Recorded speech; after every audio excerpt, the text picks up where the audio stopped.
तो आज मैं एक ऐसे इंसान के बारे में बात करने वाला हूं जो एक मोटिवेशन स्पीकर भी है, सेल्फ डेवलपमेंट ट्रेनर और एक बिजनेसमैन भी है और उन्होंने 80 से ज़्यादा बुक लिख चुके हैं और एक लेखक भी हैं। मैं बात कर रहा हूं ब्रायन ट्रेसी। ब्रायन ट्रेसी का जन्म 5 जनवरी 1944 कनाडा में जन्म हुआ।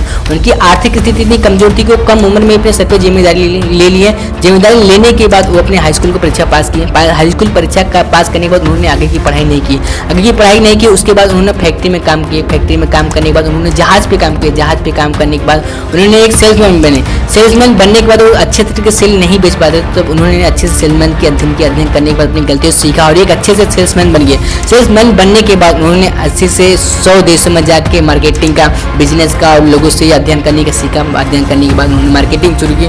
मार्केटिंग करने के बाद उन्होंने कई कंपनियों में ट्रेनिंग देने के बाद उन्होंने न जाने कितने सेमिनार करने के बाद उन्होंने अपने ऑडियो कोर्स को किताबों में परिवर्तन किया। किताबों में परिवर्तन करने के बाद उन्होंने खुद का कंपनी खोला, ब्रायन ट्रेसी इंटरनेशनल, और उनकी कंपनी ऑनलाइन कोर्स बेची गई, ट्रेनिंग दिया गया, कॉर्पोरेट किया गया और कंसल्टिंग बेचे गए और उनकी कुल संपत्ति $15 मिलियन से भी माना जाता है। और ब्रायन ट्रेसी से सीखने वाली बात है, उनकी ब्रायन ट्रेसी का कहना है खुद को पे विश्वास करो, मुफ्त में ज्ञान दो, लेकिन जो ज्ञान दे रहे हो वो सही ज्ञान दो।